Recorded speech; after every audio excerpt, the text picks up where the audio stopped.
and currently I'm assistant professor at the Institute of Applied Technology in Abu Dhabi Polytechnic.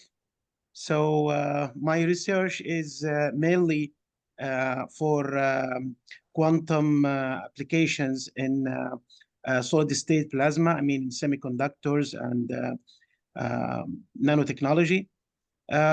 Yeah, I cannot say I'm expert yet in quantum technology, but I can say I'm expert in quantum application, especially those related to quantum plasma and semiconductor nanotechnology, semiconductor, all these things under my work umbrella. And yeah, I'm learning, and I'm trying to be better in quantum computing. I have some little experience in high performance computing, and I worked in as a consultant with some companies for this work for high performance computing, and also some computing issues related to quantum computing.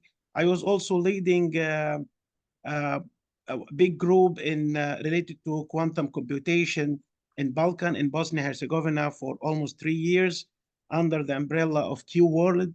So I have some activities, okay, but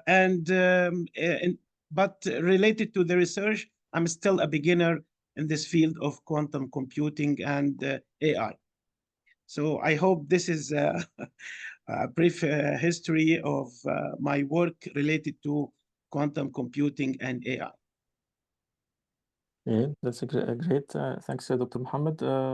So shall we start the webinar now, or did it start already? Or so started, yes. yeah, okay, Attendees that's are here. Yeah. Okay, so welcome everyone to the second edition of Quantum AI monthly series organized by Bibliotheca Alexandria in collaboration with iQafé and the Quantum AI Lab. And in this series, we are exploring various topics and use cases related to quantum computing, but also extended to applications in machine learning and artificial intelligence, or AI. And today we have very nice speakers who are gonna talk about a variety of topics related to quantum computing, but also applications in AI and AI models. And I'm gonna start with a quick intro, and giving, before I do that, I also would like to welcome the representative and also the co-organizer in this monthly series, Mr. Youssef Eldakar. And he also, I'm just giving the floor to him to start. Yeah, thank you very much, Dr. Taha. And I'll basically say three things: welcome, thank you, and best wishes for the rest of the series. So welcome to the second edition. Thank you to all the speakers, the wonderful speakers who are joining us today. Many thanks to Dr. Taha for his effort organizing. Really, it has been wonderful, and we have a wonderful plan for the month ahead into September. So last time we mentioned the idea of a hackathon organized in Alexandria, and this idea is taking shape as we speak. And we're looking forward to actually specific dates now, inshallah, the 3rd and 4th of September. The plan again is being shaped, but we're looking forward to everybody's participation in this hackathon. We really would like to see it come to fruition, and we hope it will be an opportunity for teams to form and work on ideas, real-world ideas that will hopefully have some impact on the world at some point. And more on this to come later. So thanks again for joining us, and I wish you a very good second edition of this monthly series. Yeah, thanks, Mr. Youssef, for your kind words and this nice introduction. So I'm gonna now start with the intro. Just give me 1 second. I'm just sending the link again to some of the participants who are asking about it. There's also some participants are joining from the States, and apparently they have a problem in downloading the calendar invite. So I'm just sending it quickly.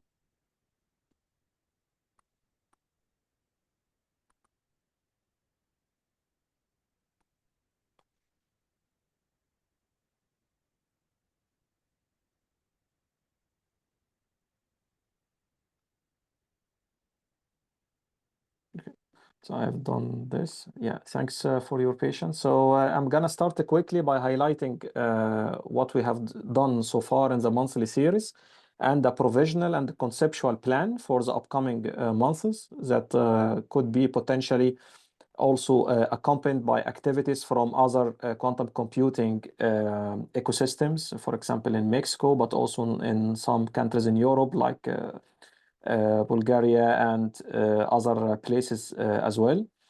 So just sharing my screen.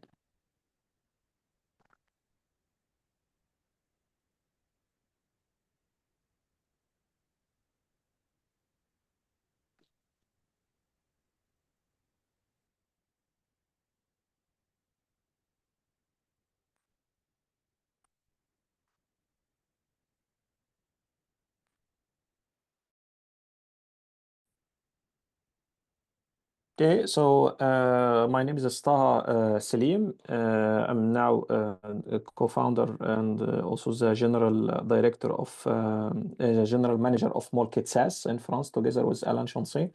We co-founded it like last year, towards the end of last year. And I'm happy to collaborate here in organizing this monthly series to promote quantum computing and also strengthening the quantum ecosystem in Egypt and also in some other regions as well.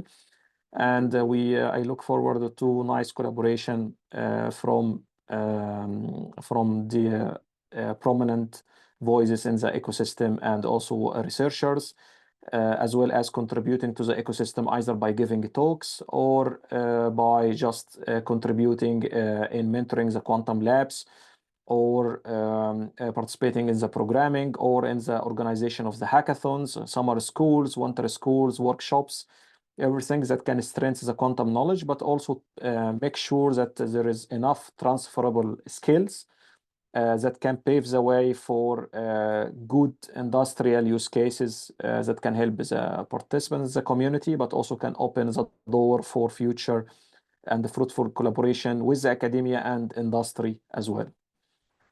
So last time it was the first version or edition of the series. It was held on December, and we had speakers featuring the research projects like Dr. Ahmed Younes has presented a very nice presentation covering the substantial activities in the quantum ecosystem in Egypt and his research group and publications and nice activities. We had also Dr. Ahmed Shawqi Musa, who presented HPC and why we need quantum computing and why quantum computing could be a part of HPC.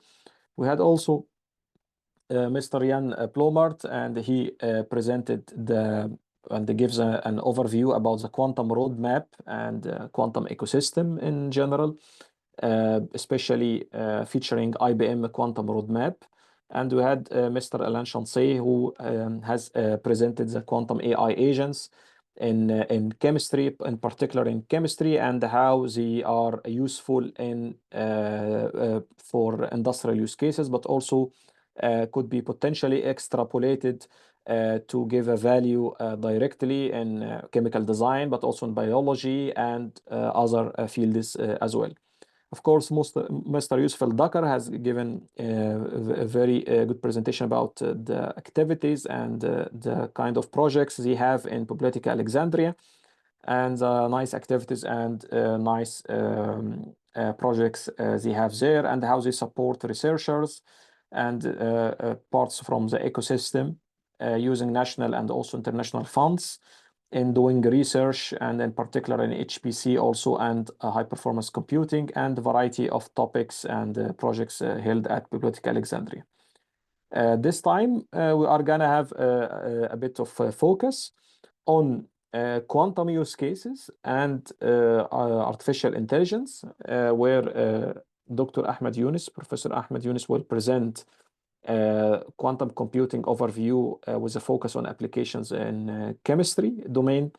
And Mr. Alain Chancé will present his one of his latest publications about quantum permutation pad. It's a use case in encryption.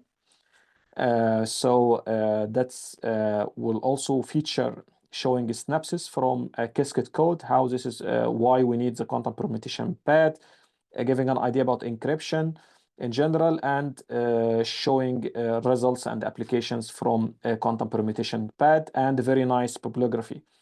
And Mr. Jan Blommaart will present an overview about AI models that can be used and could be leveraged out of the box now in several use cases and several applications, and particularly like, or not limited to, of course, Granite from IBM, and how such open source AI models could be now give a value in a variety of topics and applications in chemistry, but also in quantum computing and so on.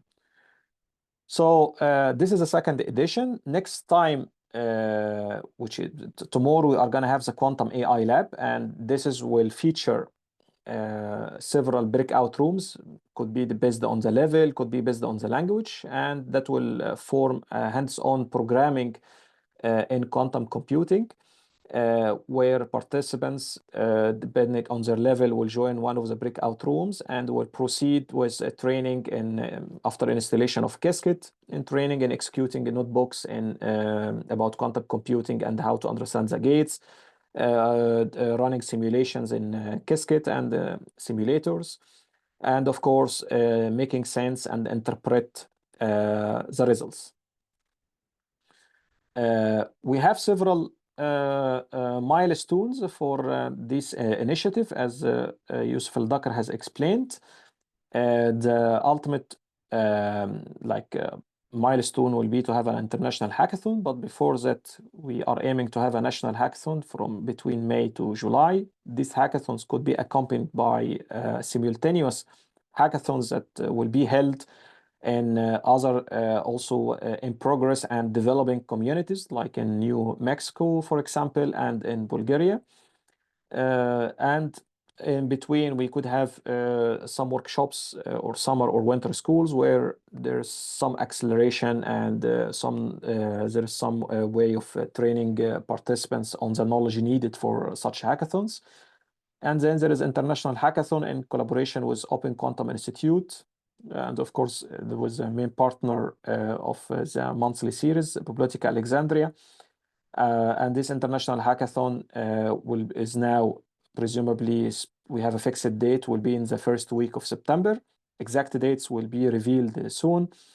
And this is also will happen in simultaneous way with other international hackathons that could be done in Morocco, but also in other developing quantum communities as well. And we aim from this vast, nice activity to publish codes with their reports, presumably on arXiv or in GitHub. So the exact details of the Quantum AI Lab and what kind of notebooks, this will be explained tomorrow. Now I'm going to end up with what we will have in the upcoming edition of the monthly series. So the series of March and April will focus on a quick intro to quantum chemistry and quantum dynamics. In this presentation, we are going to cover why we need quantum chemistry, how we derive Hamiltonians, and what are the basic Hamiltonians and how they are mapped into quantum computer, but also will feature some use cases in AI. And there will be another lecture, which is also very useful, about the computational modeling, how we establish a computational model for a classical or a quantum physics problem. And then we will have a shorter presentation about the quantum computing ecosystem, in particular in Egypt, and the roadmap of this. So having said that, I'm going to give the floors to our speakers, and we are going to start now with just now getting the schedule.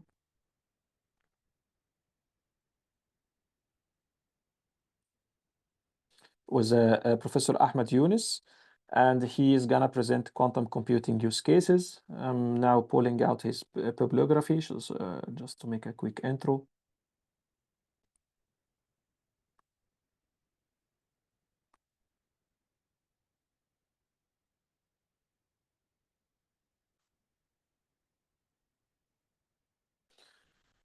Okay, so our upcoming speaker is Professor Ahmed Younes, and he's Professor of Quantum Computing, not in Alexandria now, but now also in Alamein International University. And also he's a representative of the Arab states in the International Year of Quantum Science and Technology Steering Committee endorsed by UNESCO. He's also the founder and the leader of Alexandria Quantum Computing Group and manager of the Center of Excellence of Quantum Computers.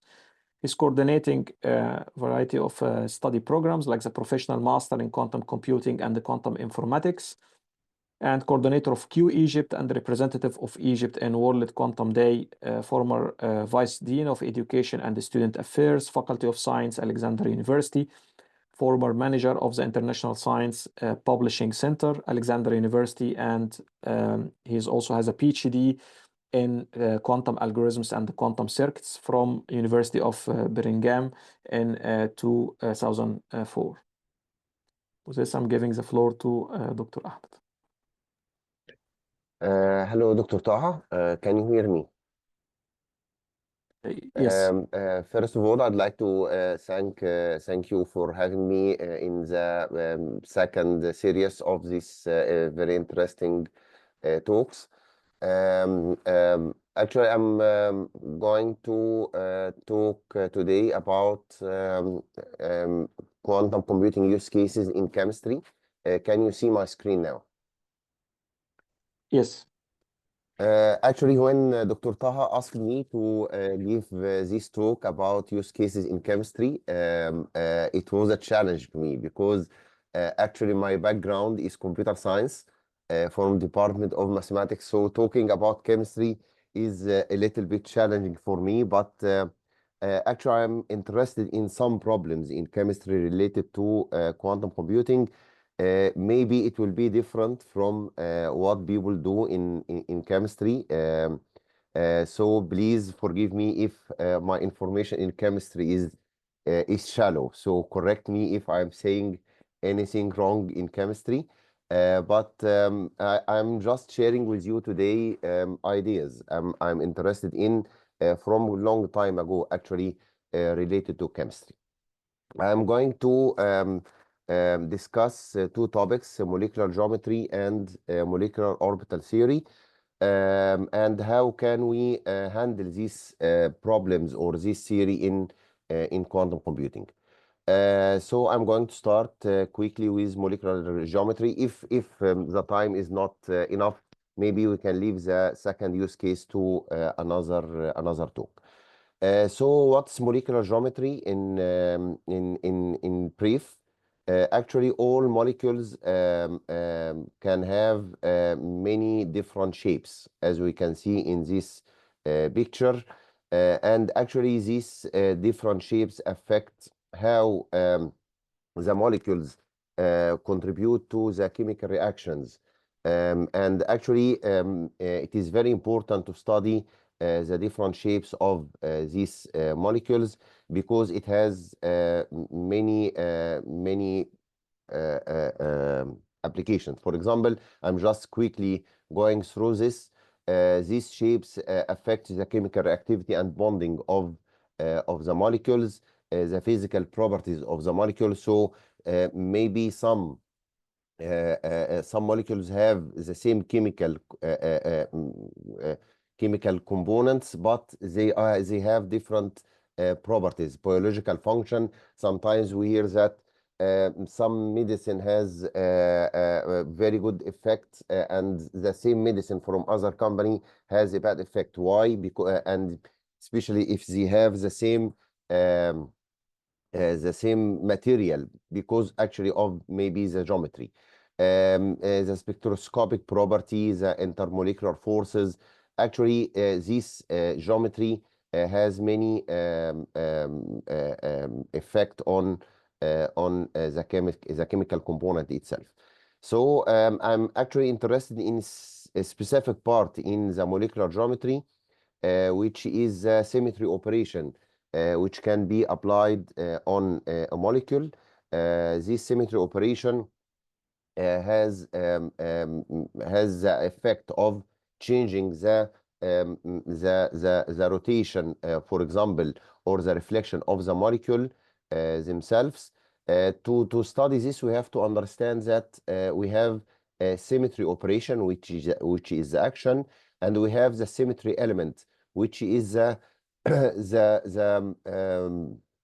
element around which the molecule can do the operation itself. For example, the symmetry element can be axis, plane, line, or point. For example, we can see in this photo is the symmetry element is the axis of symmetry, and if we do rotation around it, we can get different form of the molecule. Another example here, the element of the symmetry is a plane, and the reflection is the operation. We can have this in many different ways. It is very important from my point of view to study this, and we are going to see how can we connect this to quantum computing. Actually, the symmetry element, we have 5 main symmetry elements. People from quantum geometry specify this. The first symmetry element is the identity, which means we do nothing to the molecule. The second symmetry element, we call it Cn as an n-fold axis of rotation. Actually, performing this operation means we are going to rotate the molecule by 360 over n. So Cn here means we are going to, so C2 means we are going to make rotation by 180 degree. The third symmetry element is sigma, a plane of symmetry. It means a reflection across the plane. We have 3 mirror planes here: mirror, vector mirror, horizontal mirror, or dihedral mirror. These are all operations that can be done on the molecules, but not all of them can be done on any molecule. We are going to discuss this in a minute. The fourth operation is the center of symmetry. It means a point inversion through this central point leaves the molecule unchanged. The fifth element is the Sn. It combines the rotation 360 over n and the reflection operation. Actually, not all these 5 can be applied on any molecule. That's why the people in molecular geometry specify what we call a point group. Some operations can be done on some certain class of molecules, and certain operation cannot be done. So they classify the molecules according what operation can be done on this set of molecules. We have actually 15 classes, 15 point groups. For example, I am not going to go through this one by one because there are 15 point groups, just to understand what is the idea. So the first group is C1. It contains only the identity. The second group is CI. It contains the identity and the inversion. So this group contains some molecules which we can only apply this operation on these molecules. CS contains the identity and the plane of reflection, Cn identity and Sn, and so on. So we have these 15 point groups, which people in molecular geometry classified the molecules in this group. If you want to know which group a molecule belongs to, you can just go through this chart. It is very useful and very beautiful. You can just go and answer these questions and about the molecule you are studying, and you will go to the group, the point group which your molecule belongs to. So you can know which operation you can apply and which operation you cannot apply. Things start to be more very interesting from my point of view when we start to combine this operation. For example, if we take this component in H3, it belongs to a C3V point group. One of the operations we can apply in this group actually is to apply sigma V reflection then C3 or vice versa. When we write these two operations this way, it means we are applying C3 then sigma V. Okay. And for short, we will call this combined operation as sigma V double prime. What is the effect of applying this operation on this molecule? You can see from this figure is we are actually making some kind of rotation. So one will go here. You can see my mouse, right? Or I can make the pointer if it's not clear. But we can see we are just moving the operation anti-clockwise. So one will go here, two will go there, and three will go in this point. Then we apply the sigma V operation. So 3 still the same, but 2 and 1 are swapped together. What if we change the order of these operations? Actually, the operation, the effect, the final result will be different. Just to compare between C3 then sigma V or sigma V then C3, you can find that the order is changing. So 3, 2, 1 here. Here it will be 1, 2, 3 in this order. So the order of operation is very important in this context. Just to understand the effect of this, you can just plot a table about all the operations that can be applied on this point group as a table like this. First, we apply the first row, then we apply the second row. So here we apply C3 positive or C3 negative. It's just clockwise and anti-clockwise. So you will get combined operation from this. The most interesting part here is that if you apply more than one operation from the same point group, it will give another operation within the same group. So it is closed under the operation. You will not get something different from these 6 operations. Let's take the ammonia molecule as an example to show the connection with quantum computing. How can we study this in quantum computing? So I will assume now this molecule, the central molecule, we call it Sn. Then this is S1, S2, and S3. And let's see what is the effect of applying these 6 operations, the 6 operations I mentioned here on this molecule. So if I apply identity, the arrangement will not change. So here I mean S1 will still the same S1, S2 is the same. This is the identity, so it will not change actually the arrangement. But if you apply this operation, so you can see that S1 will go to the S2, S2 will go to S3. So it is ordered in this ordered configuration. So each one of them will make certain arrangements, certain what we call permutation in this configuration.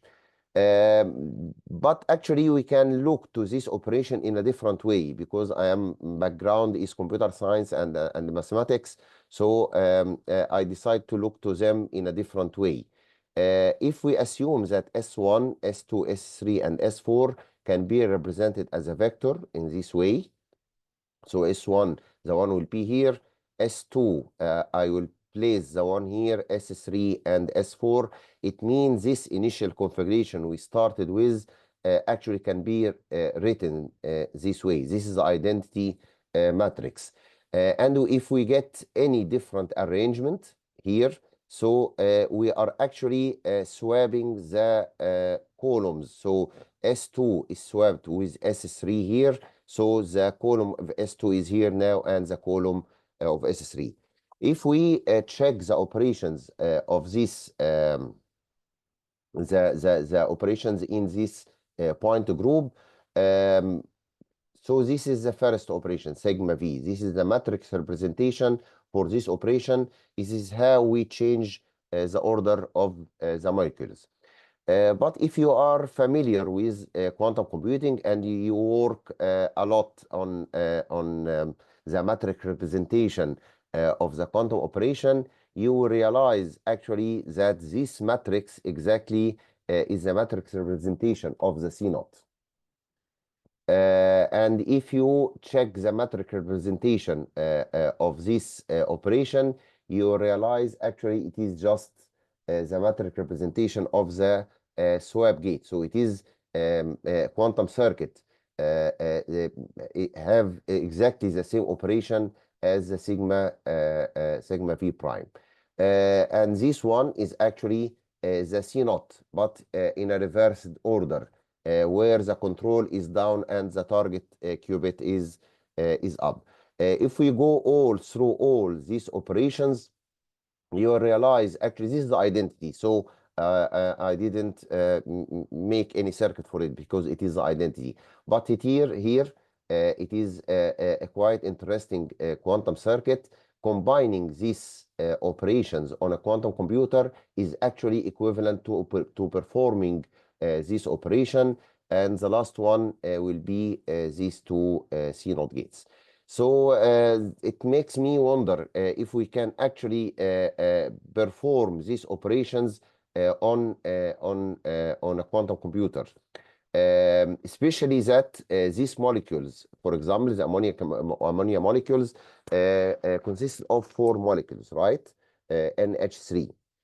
But actually, we needed 2 qubits to perform this operation. It means by simple calculation, if you have a molecule with 2 to the power n component, 2 to the power n atoms in it, we only need n qubits to do this study. This is exponential reduction in the memory requirement for this problem. And this actually all these are reversible gates. So let's talk quickly about the reversible logic or the reversible gate to understand how can we handle this problem in a quantum computer. Reversible logic is very interesting topic by itself, where we need to do computation on a quantum computer satisfying the reversibility condition as the postulates of quantum mechanics mentioned. But to do this on a quantum computer, we need to build what we call a universal set of gates. Certain set of reversible gates, which from using these gates, we can actually build an arbitrary circuit. Just like the classical circuit design, if you are going to design a classical circuit, you can use AND or NOT because they are a universal set, or AND XOR NOT because they are universal set, or NAND or NOR. NAND or NOR actually is preferred in a classical computer because using single type of gates is much simpler and cheaper in the industry. So to do the same on reversible logic, we need to find first the universal set of gates for reversible computing. Just to about mathematics, I have to do this to understand the concept. So actually, what we call a reversible Boolean function is just a mapping from a vector of length n to another vector of length n in a unique way. It must be bijection, and we call actually this as a permutation. So we call this as a permutation. We write initially the initial input and the rearrangement of these values as an output, or we can just write the lower row for short. The size of the reversible circuits which can be built from over certain number of qubits actually is huge, and it is increasing exponentially and factorial at the same time. So, for example, number of circuits, number of reversible circuit over single qubit will only be one. It will be not, right? 2 qubits, sorry. 1 qubit will be 2 circuits. If you have 2 qubits, you can build to 24 different circuits. If you have 3 qubits, it will be 40,320 circuits. If you go this way, it will be very difficult to calculate for after 7 or 8 qubits. So we need to study this, and how can we build these reversible circuits? How can we find a universal set of gates to do this on a quantum computer? Just to understand the idea and how can we connect this to the ammonia, assume we have only 1 qubit. All what we can do here is to apply identity or apply not. So we have only 2 quantum gates in this, or reversible gates. It has it's the same meaning. This is the matrix representation of the identity, and this is the truth table of the identity. Nothing will be changed, but to write it as a permutation, we can write it this way. 1 will be mapped to 1, 2 will be mapped to 2, so it means nothing changed here. But if you write the NOT gate as a matrix, the truth table, as we know, it's 0 will go to 1, 1 will go to 2. It means the permutation 1 will go to 2, 2 will go to 1. So we can write it as a cycle notation this way. It will be much easier to handle this mathematically in this way. It means 1 go to 2 and go to 1. So this is something like a cycle. If we apply not on 2 qubit gate, actually the effect will be completely different. We can apply not on the first qubit or apply not on the second qubit, right? So if we apply not on the first qubit only, so this is the truth table, and you can see here only the first input will be changed, will be flipped this way. So if we represent this mathematically, so it means the first input will go to the third input, the second input will go to the fourth input. This way, you can represent it this way. So 1 will go to 3, 3 will go to 1. So we write them as a cycle this way. 2 will go to 4, 4 will go to 2. So we can just write it as a short in this way. If we apply not on the second qubit, we will have completely different representation. As a permutation, 1 will go to 2 and 3 will go to 4, and vice versa. We can build many quantum circuits in this context. So the C0, the permutation of the C0, we all know 3 will go to 4 and 4 will go to 3. C0 in a reverse order, the control is down and the target is up. The permutation can be represented this way. So how can be this connected? Actually, we can build for 2 qubits, we can build 24 different circuits. These are some of them. Many different permutations will come from this quantum circuit. I will not show all the 24 circuit, but this is just some of them. So we'll get 24 permutation, but actually infinite number of quantum circuits, because many quantum circuits are equivalent. And this is, so for example, these 4 quantum circuits in this figure, they are all equivalent. And this is another subject, maybe we can talk about it in a different session. This can be reduced from one another. This is one of the research directions in the group, is to optimize the quantum circuit, try to decrease the number of gates. Actually, you can build all Boolean functions from these reversible circuits. For example, you can check here that this is the AND gate, this is the Toffoli gate, this is the XOR gate in a reversible way, of course. This is NAND gate. You can actually build any Boolean function using these gates. So we can do many operations using this set of gates. And it is very interesting if we look to them as a hypercube, because it will connect them to the chemistry and the chemical component. For example, let's consider a single qubit. So not on a single qubit, it actually, this is a permutation of the NOT gate on a single qubit.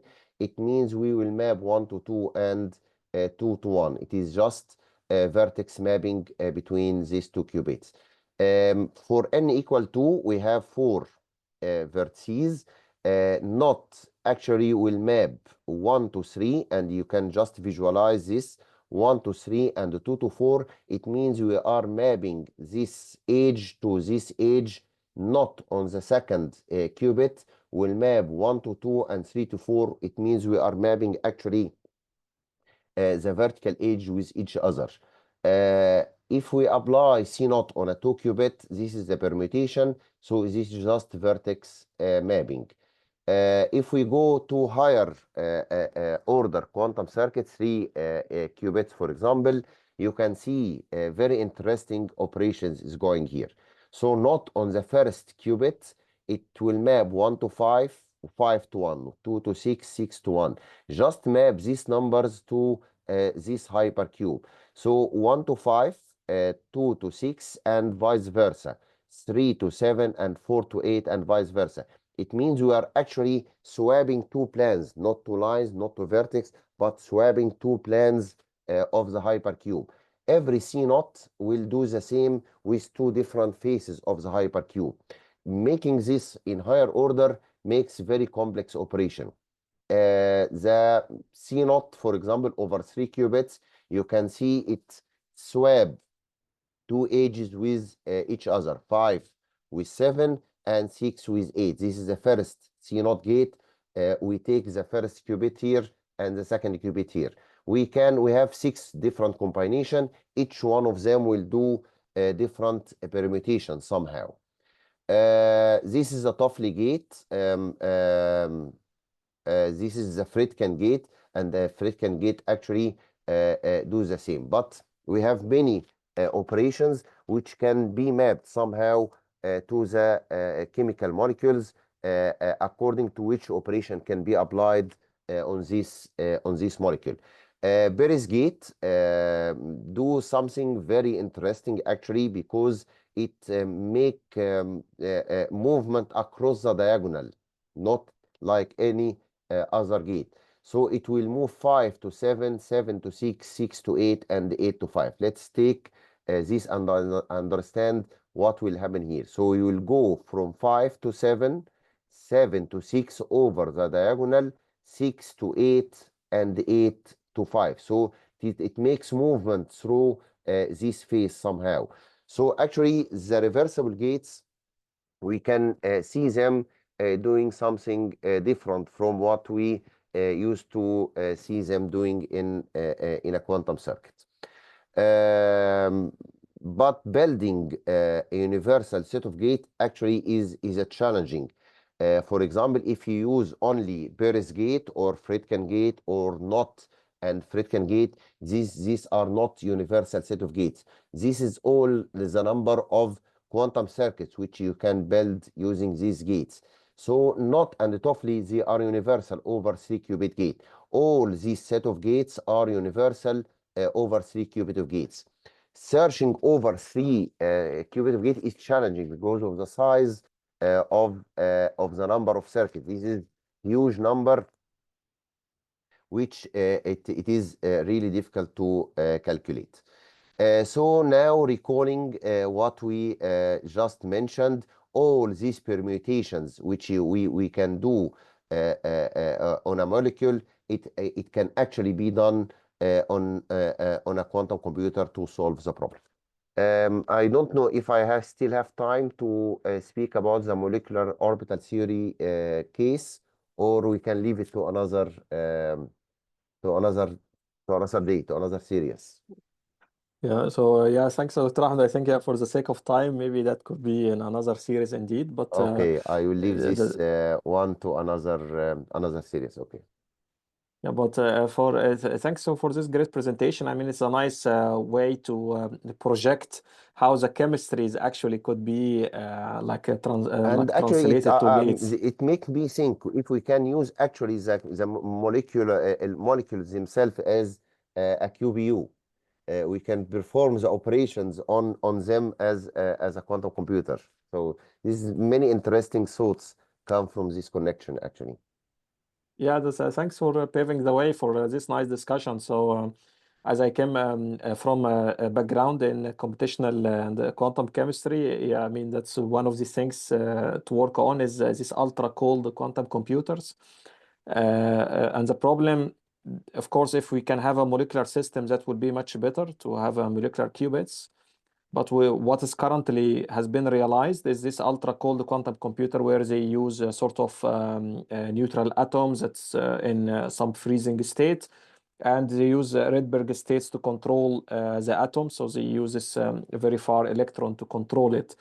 So that so far is like, I mean, it seems like a progressive approach. However, when we come to molecular qubits, there is a lot of challenges related to the inner noise and vibrations, and of course the conversion of energy in modes and so on. So, but I mean, if there is a experimental approach that could leverage molecular qubits practically, I mean, not theoretically, that yeah would mean that qubits are used Yeah, we in can do a all the efficient operations way. on this. Yeah. Yeah. So yeah, thanks very much for the nice talk, and I think we are gonna have a lot of questions on it in the Q&A session. So I'm gonna now move to the next speaker. Just before I move, I have been asked to make a quick introduction for those who didn't enter the talk. So the next speaker will be Alain Chancé, and is also I'm gonna highlight my bio quickly, and then I will just present his bio. So now, for those who asked, I also Alain and I, we are working also in MolKet, and the MolKet is a startup that's based in France. It's an AI and also a quantum computing consulting company. So briefly, I'm working now as a lecturer and researcher in Amsterdam University of Applied Sciences, and we have co-developed a new applied quantum technology master, similar to the professional master that Professor Ahmed Younes is coordinating at Alexandria University. But this master has many specializations in hardware, but also in software, and it has been featured in the news recently. And this master is co-established by 4 universities, where every university just put on the table a specific expertise. And I focus on my research profile that I have started after the PhD in quantum machine learning, physics-inspired AI for chemistry and materials, and quantum dynamics. And of course, together, Alain and I, we co-founded MolKet officially, MolKet SAS in Paris and France. And feel free if you would like to to explore a use case where you want to combine quantum chemistry, quantum dynamics, but also with AI and quantum computing, to reach out to us, and we can help out you shaping and scoping the problem and making a software that can simulate the use case. So now moving to our to Alain Chancé, the next speaker. I'm just now sharing his bio.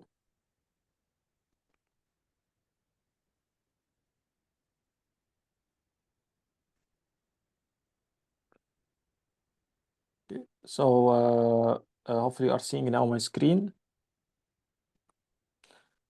Okay, so Alain is a president of MolKet SAS, and of course, MolKet is a member of QEDC and the QUIC networks. QEDC is a quantum network in the States, and QUIC, QUIC, is an equivalent one in Europe. And MolKet offering management, consulting, and AI services in quantum molecular dynamics, cryptography, neuromorphic computing with cloud-based hybrid HPC and quantum computing platforms. Alain is also founder and CEO of Quant Alain Sassou and Alain Quant LLC, both business management and consulting startups.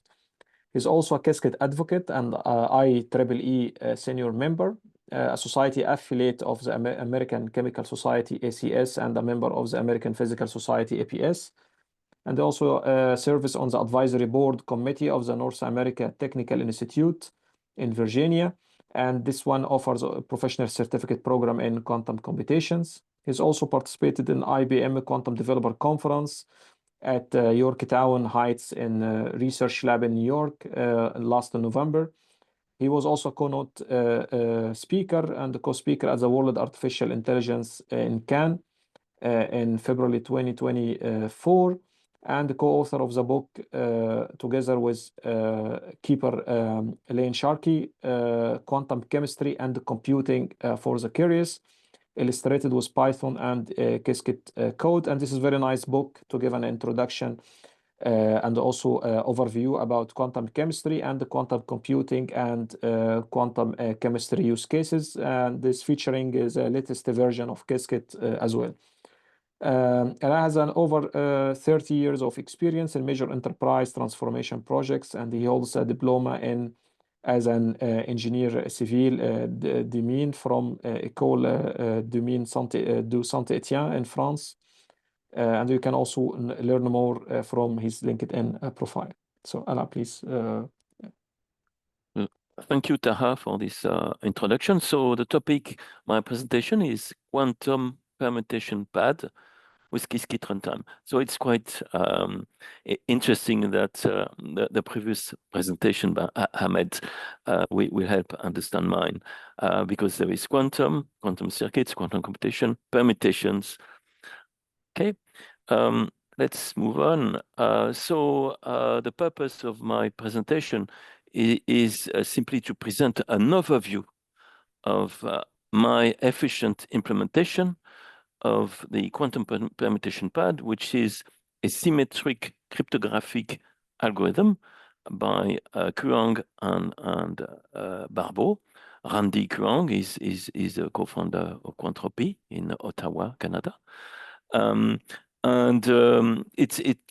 I've implemented this with both Qiskit runtime, which is a new architecture offered by IBM Quantum that streamlines computations requiring many iterations, and also with classical computing. So, there is, I have presented the same topic back in May of 2023, and the conference paper has been published as a peer-reviewed paper. Now, it's behind a paywall, but the good news is my GitHub repository is published on a public, is publicly available with an MIT license. So there is the link at the bottom. And so you will be able to explore all the Qiskit circuits that I will present in a few minutes.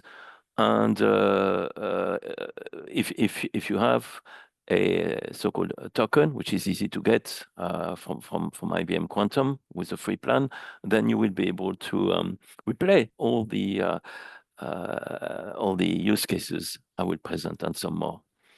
So let's move on. So quantum permutation pad, as I said, it's a symmetric cryptographic algorithm, symmetric versus asymmetric. That is to say, it's the same key which is used for both the sender and the receiver to encrypt and decrypt, by opposition to asymmetric protocols like reverse Shamir, Adelman, or SA, which is used when both parties have not yet met one another. Now, the QPP has also been used to create pseudo quantum random numbers. Now, the purpose of my talk is not to go into details about the theory of this. So if you're interested, you're welcome to access the paper by Randy Kuang and Maria Perepe-Chaenko, which was published in 2022, and I give the link. It's public access, so it's not behind a paywall. And so the quantum permutation pad uses a set of permutation matrices. So the pad is basically a set of permutation, right? And it's implemented by quantum gates to encrypt any plain text. So plain text simply means the text, or it could be an image as well, that we want to encrypt. And the outcome of this encryption is called a ciphertext. And so we have the corresponding transpose matrices to decrypt the ciphertext. So that's the beauty of quantum computing, is that we use unitary operators, and so the inverse of a matrix, which corresponds to a quantum gate, is the inverse transpose. The conjugate transpose, sorry, the conjugate transpose, okay? So this is a very simple example, a permutation operator. It changes by definition, the linear order of an ordered set. And there is factorial n permutations of a set of n distinct elements. Now, a permutation matrix can be associated with a permutation by permuting the columns of the identity matrix. Multiplying the permutation matrix by a column vector will permute the rows of a vector. So we have got an example on the left side. So there is a permutation, which is the matrix, 4x4 matrix. And you see it's not the identity matrix. If it was the identity matrix, you would see ones on the main diagonal, the principal diagonal. So the effect of multiplying this matrix by the vector 0, 1, 0, 0 is the outcome is the vector 0, 0, 1, 0. So that corresponds to a permutation. I'm grateful that Ahmed has spent a couple of minutes explaining in more details what a permutation is. So let's move on. We will see examples anyway. A quantum. What is a quantum permutation operator? Well, it's very simple. It's an operator. It's a permutation which permits a so-called computational basis set of an n-qubit register, which comprises 2 to the power of n state vectors. So on the left, we have an example with a 4x4 matrix at the top. What's interesting, and this is what I introduced, it was not in the original paper by Randy Krong and Maria Perepeshenko, is that besides implementing, and we will see examples, don't worry, the matrices with n-qubit register, I found a way to, an alternate way of mapping a permutation to a quantum circuit with 2 to the power n qubits. And this is illustrated on the left-hand side. So, so we have got 4 qubits. So each horizontal line corresponds to a qubit, Q0, Q1, Q2, Q3. C at the bottom, it just indicates a classical register for measurements. And you see, for example, at the left, Q1 and Q3, they are related by a vertical blue line, and this is the representation of a swap. So that means that qubit 1 and qubit 3 are being swapped. And then what follows is swapping qubit 2 and qubit 3, and finally qubit 0 and qubit 3 are swapped. And this quantum circuit, which is a succession of 3 swaps between 2 qubits, actually implements the 4x4 permutation matrix, which is shown at the top. Okay. Now this is actually a screenshot from a run of a Jupyter notebook, which implements with Qiskit this, and we shall see examples. So at the bottom, you can see permutation pad, permutation number 2, dictionary. So it's a Python dictionary. So 0 in decimal is mapped to 1, 1. It's in binary, so it means 0 is mapped to 1, 1, which is 3 in decimal. 1 is mapped to 1, 0, which is 2. 2 is mapped to 0, 0, which is 0 in decimal. And 3 is mapped to 0, 1, which is 1 in decimal. Okay?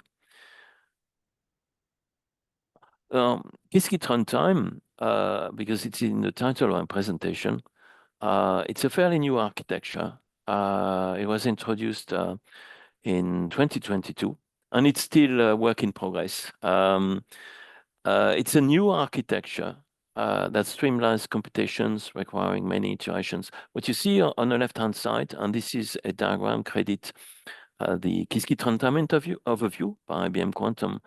So at the top, you have got your code written in Qiskit, which is based on Python. So you have got the classical and the quantum code.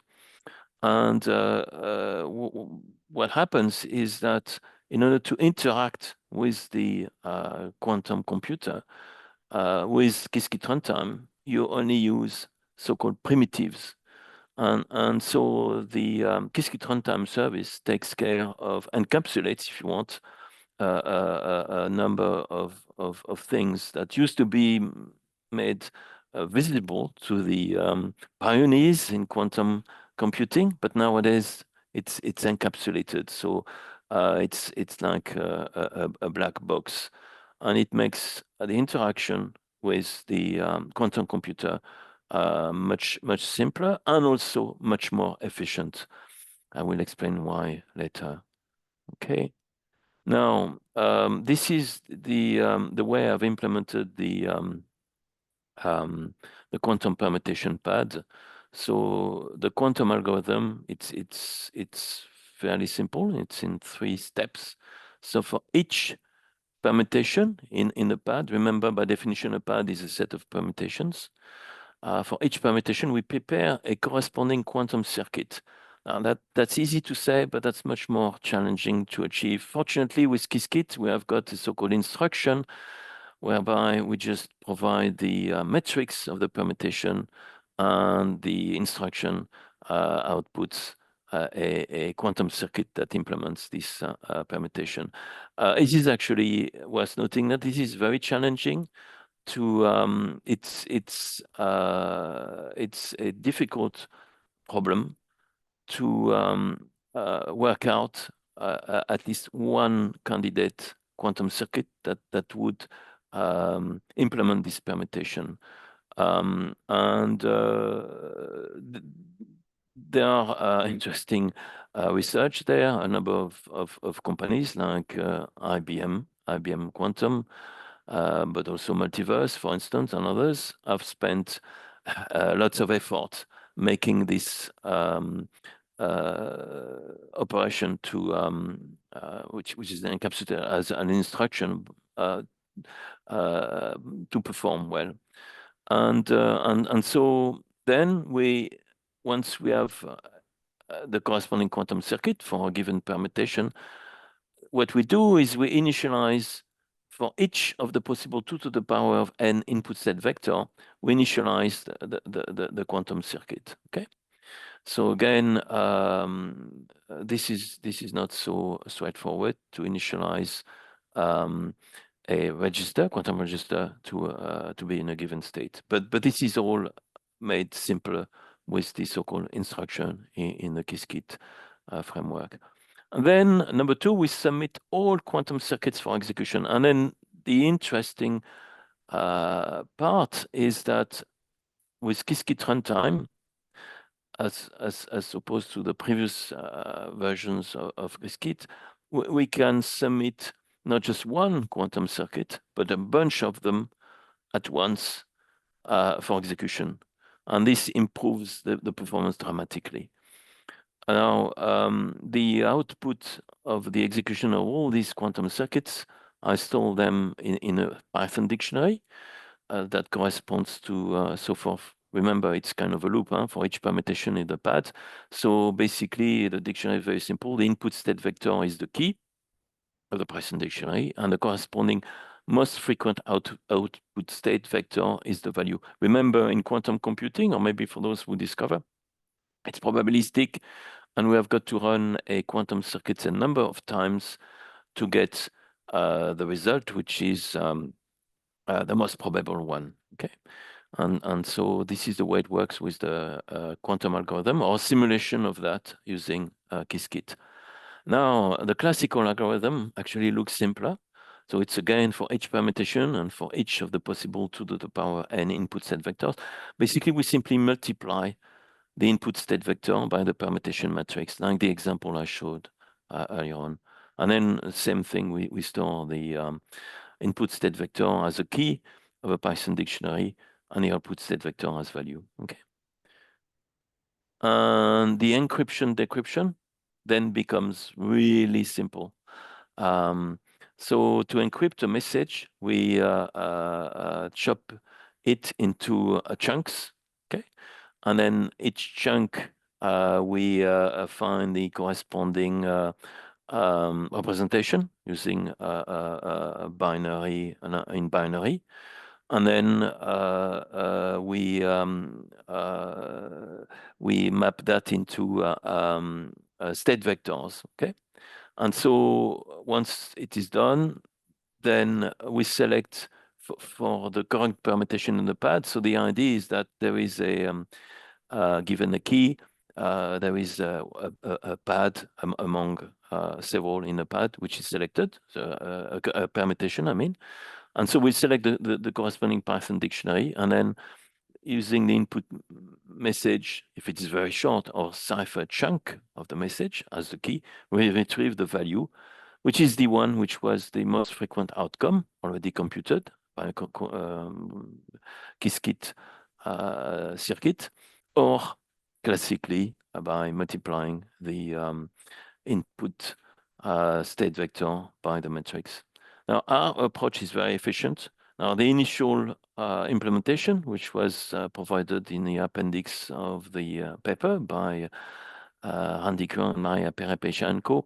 In the initial implementation, given as illustration with Qiskit, what happened is the well, same idea of chopping the input text in chunks. What happened is for each chunk, a Qiskit circuit was transpiled because you have got to convert the representation of a Qiskit circuit into something which can be digested by the quantum computer. And so for every chunk, there was transpilation. And so, so for one example, it took several hours just on one of my fairly powerful laptop to encrypt a fairly pixelized image of Albert Einstein. And with the implementation I've described, it just takes most of the time is spent transpiling the all the different instances of the quantum circuits for each of the possible to the power n inputs. So that takes time, but it's done only once, and once it's done, that's it. There is the it becomes classical, and so the duration of the encryption is basically depends on the number of permutations in the pad, and not much on the length of the message. So let's move on to examples which will illustrate this. So this is a fairly simple example with so-called 2-qubit QPP, 2 qubits. So there are 2 qubits, Q0, Q1, as you can see on the left-hand side. And there are 2 to the power of 2, that is 4 different input states. And so the corresponding matrix is a 4x4 matrix, okay? And this is actually a screenshot of a run of my implementation of the 2-qubit PPP with a Jupyter notebook. And so what happens is, so it shows the permutation number, so it happens to be number 17, okay? And What's interesting, the depth of the quantum circuit, it's fairly shallow. 3, it's very small, so it's very, very easy to run even on a real noisy quantum computer. And you see there are 3 quantum gates. U2, I won't explain this into detail, it would take much more time, but and there is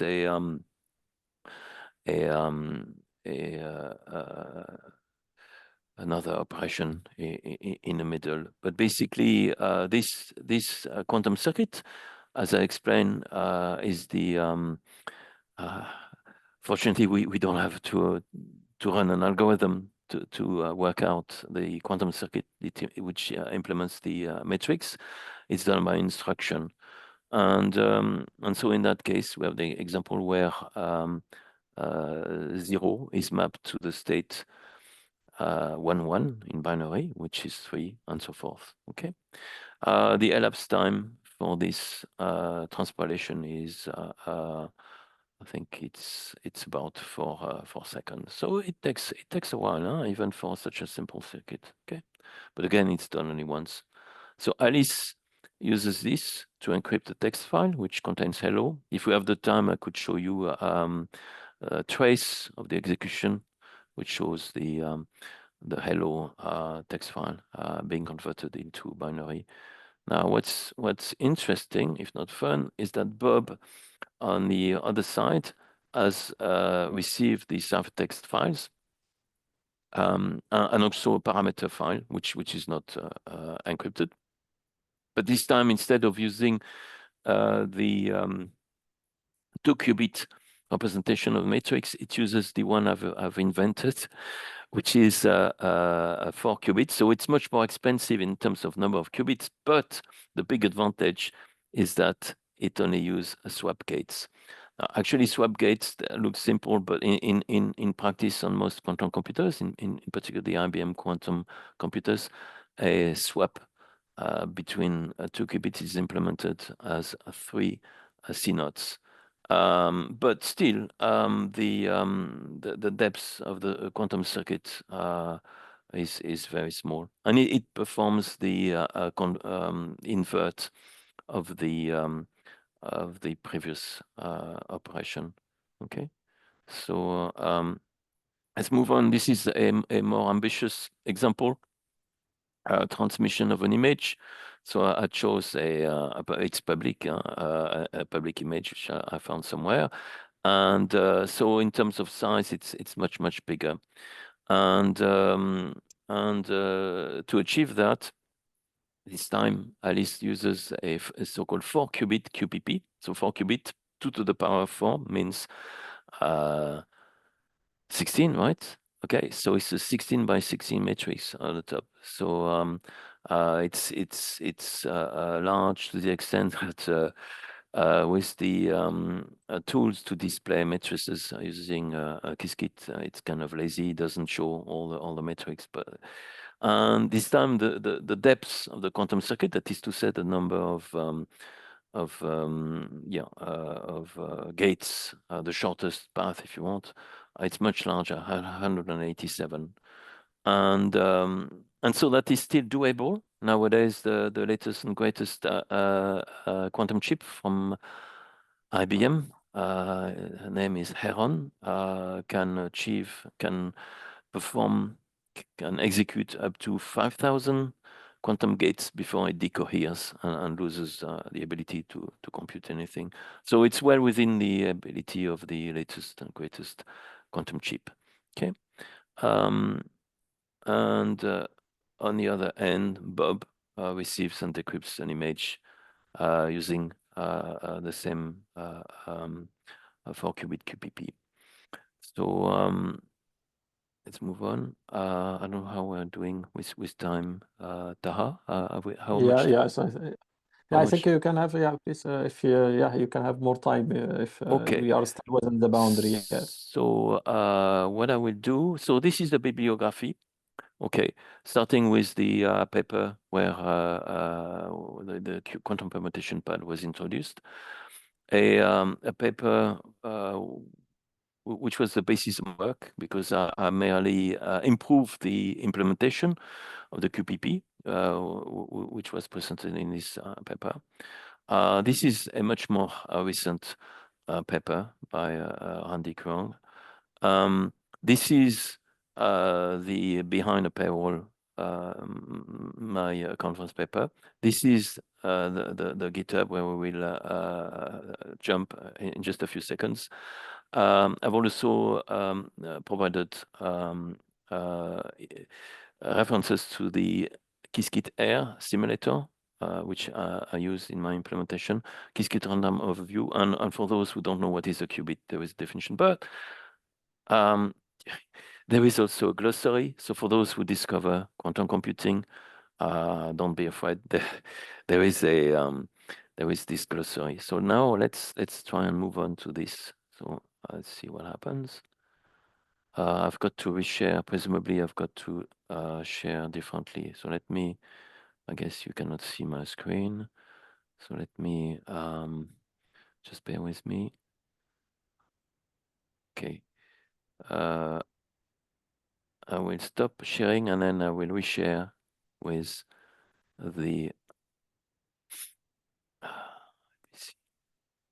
Okay.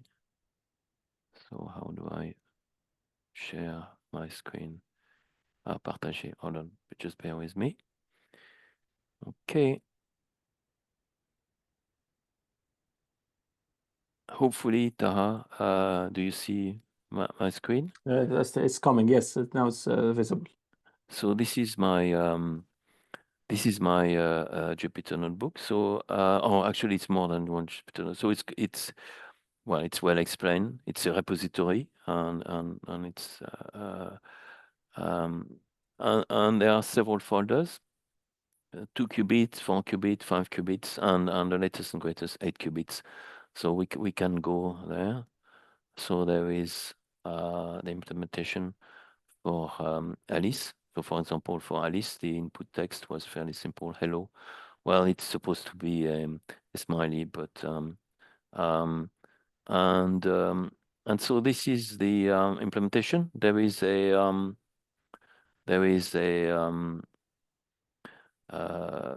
class which I call QPP_Alain. So this is where it all happens. I won't go into details, but basically it's very well documented. The latest implementation used the Qiskit Air, which is a very efficient implementation. So actually, this version no longer uses the Qiskit runtime. It uses Qiskit Air, but it could be made, it could be adapted to actually use Qiskit runtime. So so there is a lot of code there. Let's have a look at something more exciting. Okay, so let's have a look at the Jupyter notebook, which implements this. So so there is all the documentation, a few updates. So this is just documentation, okay? As you can see, it's really well documented. Okay. So basically, so those of you who are interested could simply download this Jupyter notebook and simply run it, execute it. What I would like to show you is, yeah, this is where it starts to be. So I import the QPP class, and then it's as simple as this is the name of the JSON file, which has got all the parameters, okay, for a number of things. And this is where it starts to be more exciting to read. So the message, so there is a file to bit string. This is where the text or image is converted into a file which is contains bit strings, and then to encrypt, it's just instantiating the using the encrypt method of the instantiated Alice underscore QPP, and you see the execution. So it's a fairly short message, just hello with a smiley, and there you see it starts to run these different circuits. So you see it's not quite the same, even though it's, see, for this matrix, this is the implementation, the corresponding Qiskit circuit. This is another one, so it looks different. Okay, and so you see, even for very simple text, you see how many well, because I execute all the possible inputs for all the possible permutations.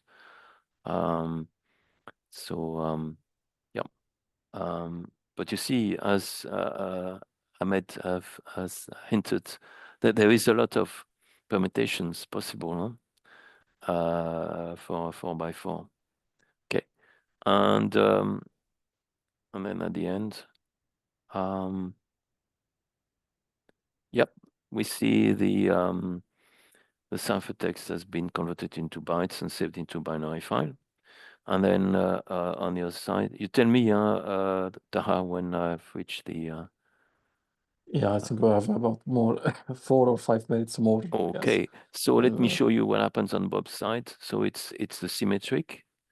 So I will spare you the documentation. So lots of important things.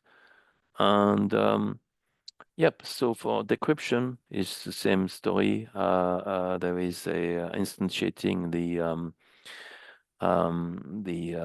QPP, and with passing as parameter text, which points to the corresponding JSON file, which has got the right parameters. And then what's interesting is that I decided to use the other version. So this time, instead of having 2 qubits and fairly complicated or fairly long circuits, this time it's much simpler. I mean, with a bit of training, you could actually manually work out the quantum circuit. So there is 4 qubits, but there are many fewer quantum gates, and there are only swaps. Okay, so for example, this one is swapping Q0 and Q1, and then followed by swapping Q0 and Q2. Okay, and I think we can see it because this should be 1 0 0 and 0 1. So it definitely we have swapped Q0 and Q1, and then this was 1 and it's now there, and it's not surprised because 0 1 2, so it ends up there. So yeah, and so forth. So so this is even maybe simpler to see. But anyway, the good news is my repository is public. So you can just access it, and you don't even need to have any experience in quantum computing. You can just browse the Jupyter notebooks. You can see the execution. So and at the end we get the so this is the trace. You can also see the trace, which explains in details what happens. And of course, the interesting part is that Bob, the decrypted hello, is the same. Okay, but maybe just for fun. So Alice, so this is the Christmas tree which I talked about. Okay, and Bob decrypts it. It's the same. No damage. Now I've managed to implement the same with 5 qubits. So where is it? So there you can see something interesting is that I hope, yeah. Just want to show you. Yes, look at this. With 5 qubits, so it's 2 to the power of 5. Okay, So it's 32 by 32 matrix. Now look, the depth of the quantum circuit, 869. So still doable with the latest and greatest quantum processor. But you see, it starts to be really, really big quantum circuit. Okay. Very big. Now, the latest, which I've managed to do with 8 qubits to the 2 to the power of 8. And then it's so big that I can no longer show the quantum circuit. It's just too big. To give you an idea, so it's 2 to the power 8, and the depth of the quantum circuit is 60,613. So can no longer be shown, too big. And I don't think at the moment any quantum processing unit available could run such a quantum circuit. So the only way I could run it is by using Qiskit Air. Okay. Now, what's interesting, I think, to conclude this is there is Alice Classical, which means it's the implementation using classical matrix multiplication.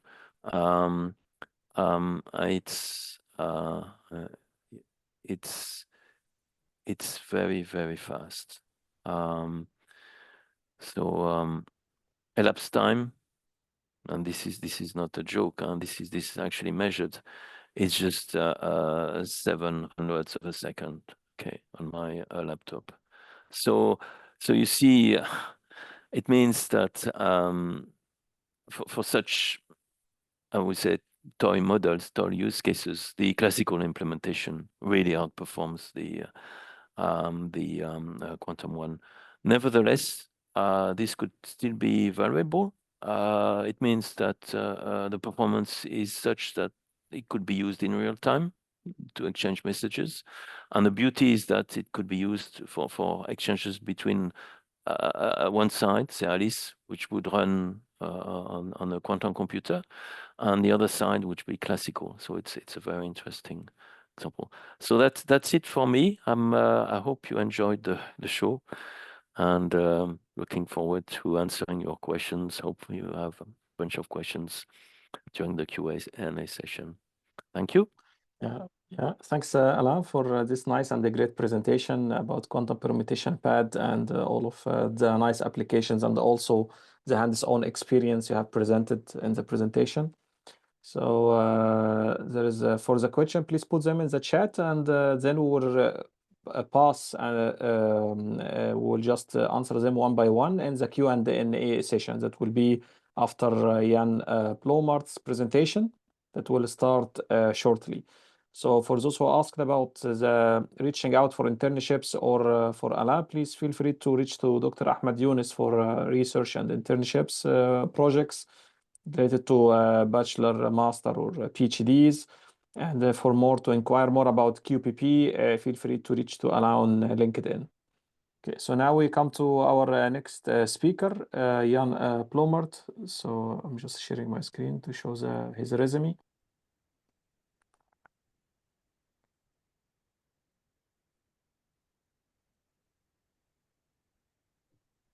Okay, so the next presentation will be done by Mr. Jan Blommaart, and he's currently managing partner at BioDAC, which is a data analysis center for life sciences, and also founder, owner. And he has several projects to work on, provides data analysis for food industry, agriculture, government, but also science labs. And he has several current ongoing projects, like investigating potential for quantum machine learning in spectrum analysis, classical machine learning and weather forecasting for agriculture, potential use cases for classical machine learning in Earth observations, and machine learning in enterprise asset management. We have also some projects that we are collaborating on, and some of these details will be revealed and introduced in the future. And there are some research papers that might be potentially come out of these projects that will be available on arXiv, but also in other scientific journals as well. So Jan had previous projects like deploying HPC for radio astronomy and LOFAR radio telescope. Also, he had yield forecasting for potato crops, and this is very important projects also in the Netherlands, which is classified as one of the highest exporter for potatoes, but also several other types of vegetables. And projects like deploying advanced mixed signal semiconductor technology in low noise radio receivers. And for previous jobs, he worked in large IT systems and consulting firms since 1983, including IBM, and he has a PhD physics degree from TU Delft in the Netherlands. Yeah, so Jan, the floor is yours, please. Thank you very much, Taha. And yeah, as a short connection to the nice talk of Alain, well, in the last few minutes, he showed how complex the circuits start to become when you just add a few qubits. So I think that's a good proof of the need for assistance, I would say, in developing quantum code. Yeah. So my subject will be about quantum machine learning, be it that I will explain classical cases, yeah, where we use classical machine learning to help ourselves to develop the quantum circuit code. And first I will start with a little overview of introduction of artificial intelligence, because I think that's important. Let me see. 1 second.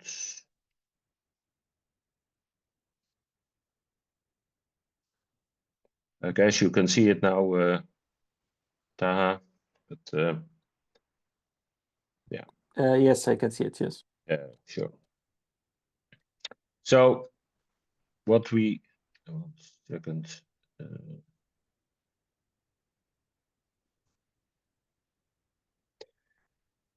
Artificial intelligence is used for computer vision, for data science, computer science, for natural language processing, in robotics, as we all know. And and here you see the timeline. It's in a way it's an old discipline, but quite recently the whole field has, I would say, exploded because of availability of cheap compute resources, and since a couple of years, the OpenAI and the ChatGPT releases that really opened the field for most of us, I would say. And what I want to tell you is that we are now in the stage and we talk about what is called foundation models. Yeah, those are models trained in a specific way, but useful for other problems. Yeah, and that's the key of what we are trying to achieve. And in the end of my talk, I will show an example of using a foundation model in a coding assistant for Qiskit for developing quantum circuits. Again, rule-based systems where you program everything, and machine learning where it is trained. Yeah. We can use it for detecting spam, classification, images, developing clustering, and everything around the life cycle. This is important to understand because every time we develop such a model, we need to plan for the life cycle of a model. Yeah, and this big wheel never stops, ideally. Yeah, so every time you find data, you prepare data, you train the model, you test the model, and you deploy it in what is called inferencing. And then you monitor how it is working, you adjust it, and you find new use cases. Yeah. So you don't underestimate, I would say, how important it is to really have good data and prepared quality data. Yeah. Because everything in the cycle, in the wheel, depends on that data. Then we have the several machine learning methods, as you probably know by now. And now, here we come to the concept of the foundation model. Yeah, and there are. This is the big thing to help ourselves to make progress in this field. Yeah, because somebody, some company, some institution will develop a foundation model using excellent data, using very good training, and then somebody else, we, you, a university, an institution, a company, a student or a professor can use the foundation model to do his project, yeah, or her project. And ideally, you can customize the foundation model. That's what we are going to talk about.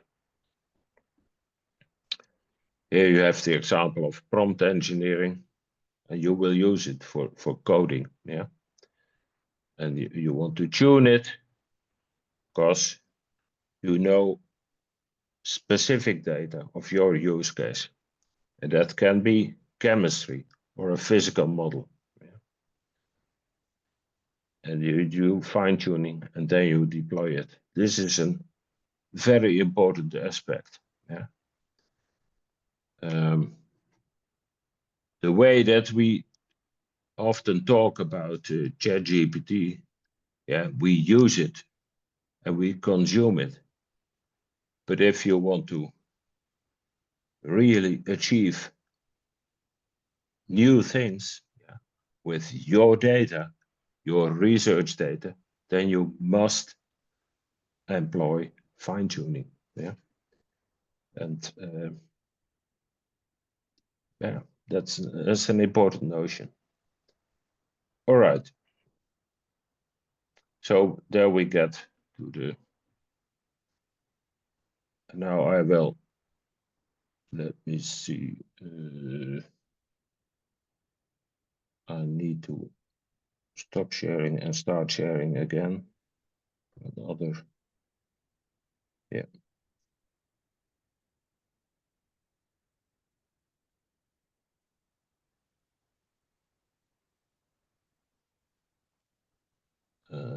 Yeah. So here we have the. We will discuss the models that are available. Yeah. Foundation models for generative AI. In the IBM approach. Yeah.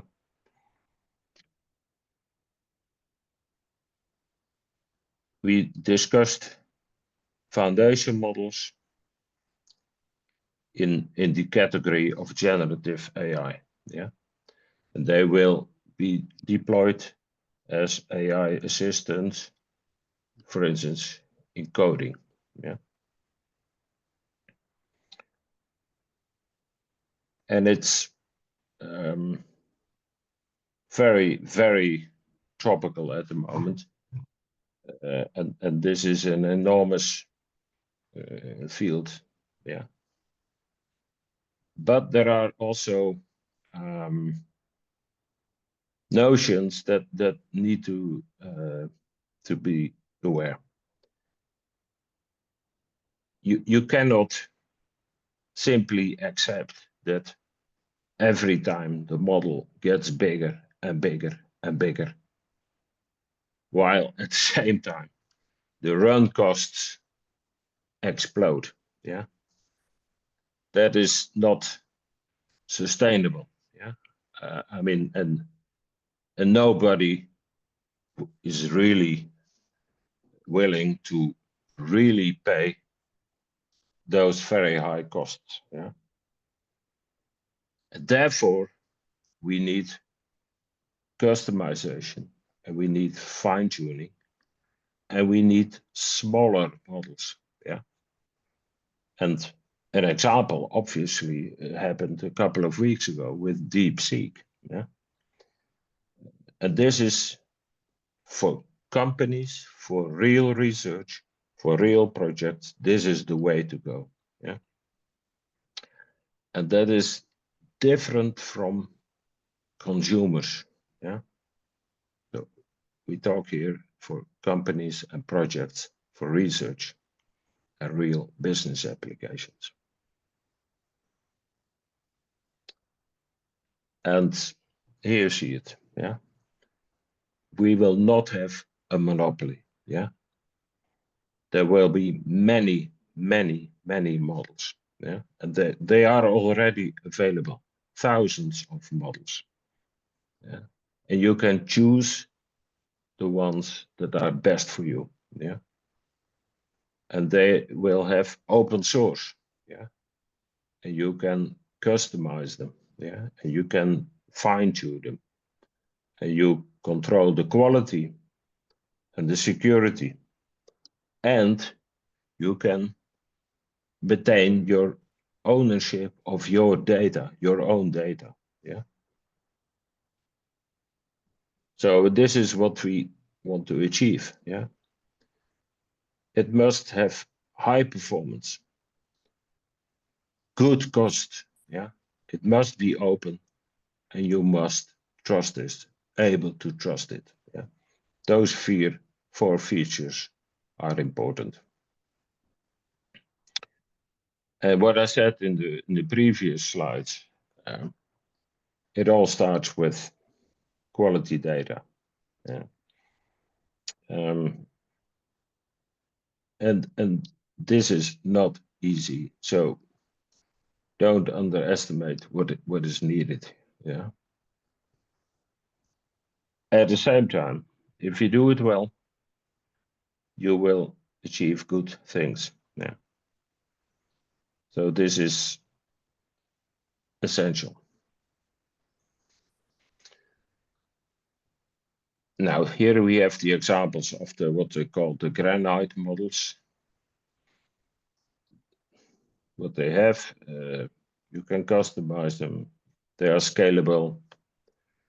You can trust it. They have integrity, and you never run into the problems of IP and litigation, because that has all been taken care of in advance, and it has been trained in a very legal, sound manner. And how will you be able to use them? Well, one category is coding, yeah, and the others is geospatial, time series, and you can even develop what is coming up now, what they call agentic workflows, so that you deploy agents, AI, machine learning agents. What is part of this approach is that you have choice, yeah. So you can have in Hugging Face, Llama, Mistral, Flan, all those companies that make open source available. They are there. And this will give you a choice.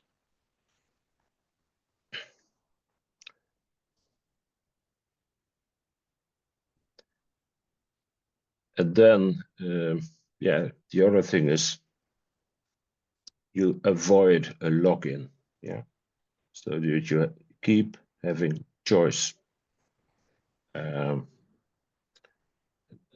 That's important, and you can maintain ownership of your own data. So you start by choosing.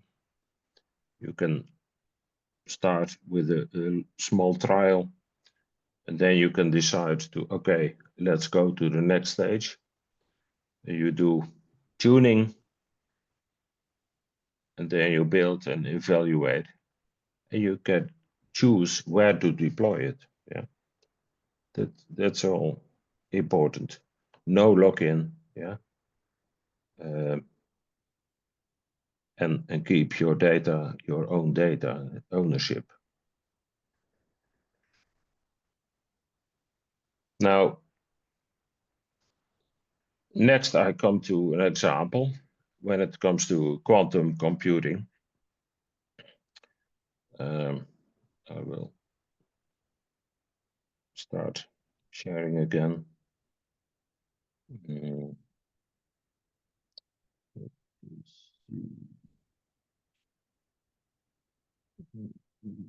Yeah.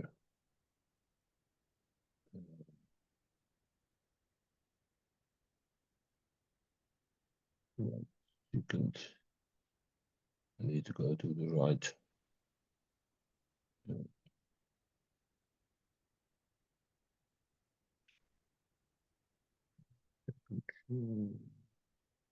Yeah.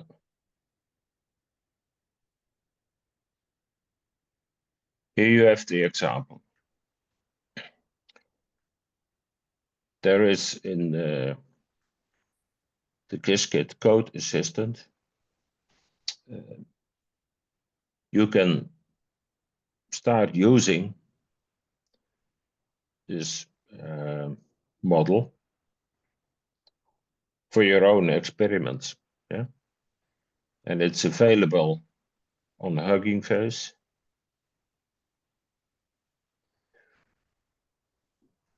And you can download it, and then you can start playing with it. And this is an important direction. So I will stop now, Taha. But yeah, you can the take outline. yeah, you still you are still No, with but Alamein with the time. but it's okay for the moment. Otherwise, it gets I would say too complicated. So the outline is use open source foundation models. Yeah. Make sure that you keep your ownership of your data. Yeah. And choose what is the best start. And then you can go and have a trial. And in the next step, you can do fine tuning. Yeah. And here is an example where we have a Qiskit code assistant built on the foundation model. Okay. I will stop sharing now.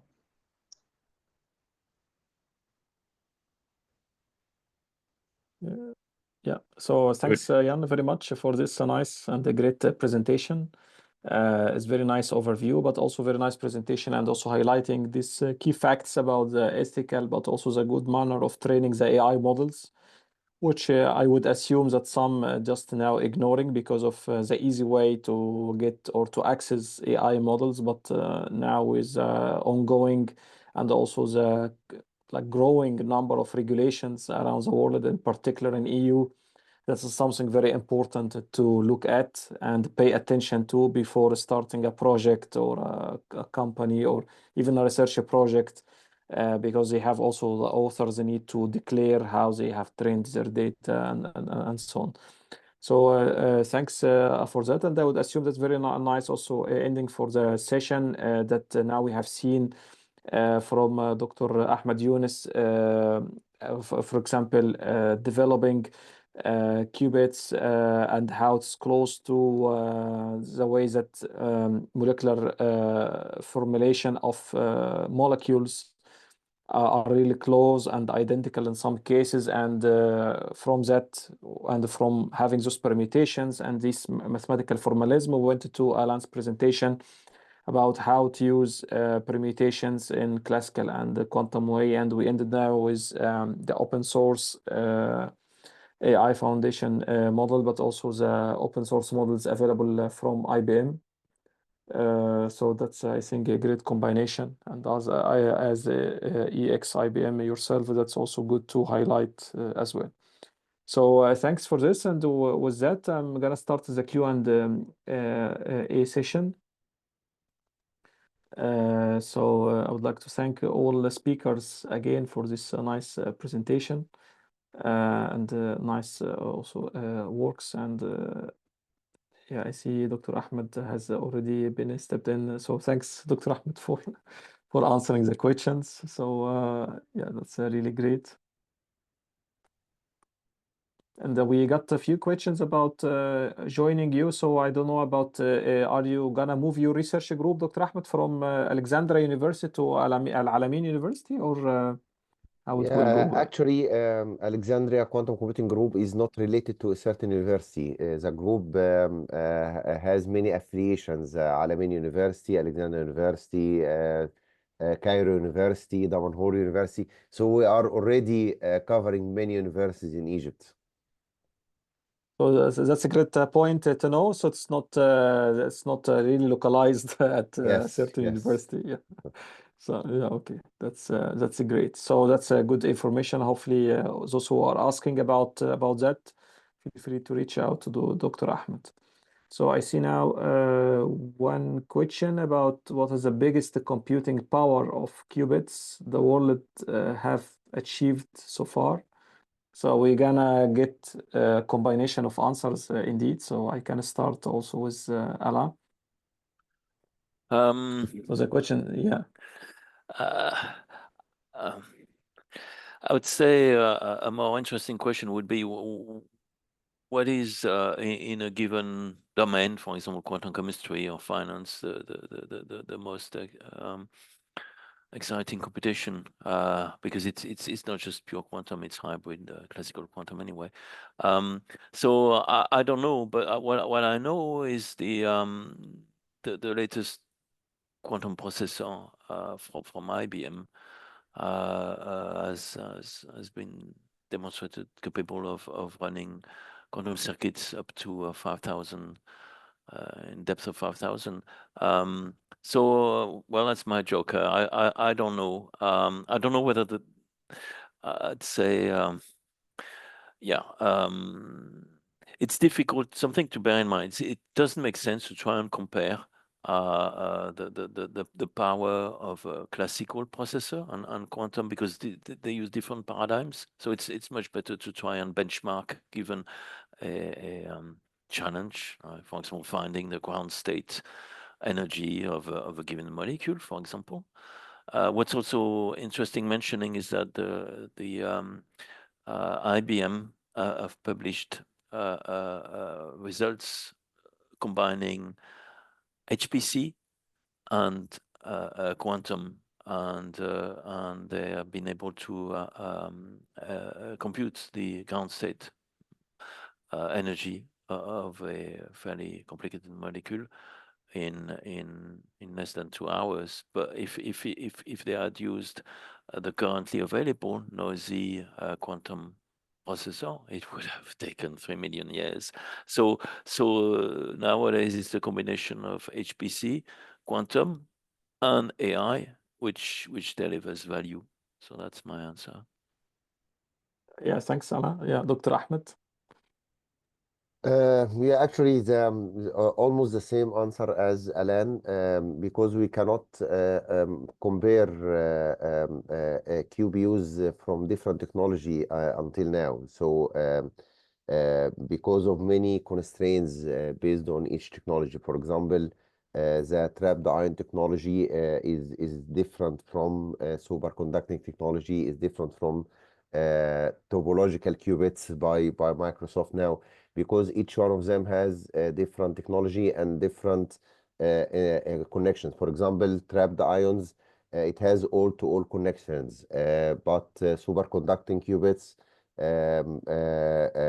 you need to do some swabs which consume the volume during the computation. So if we try to compare, we should compare similar technology. For example, Google with IBM, they are both doing superconducting.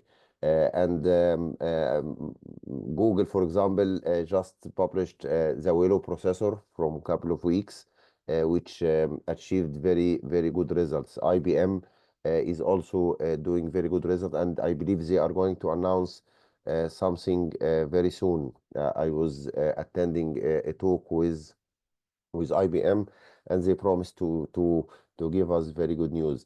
Microsoft is changing the game, so everyone has advantage and disadvantage. We cannot actually compare which one of them.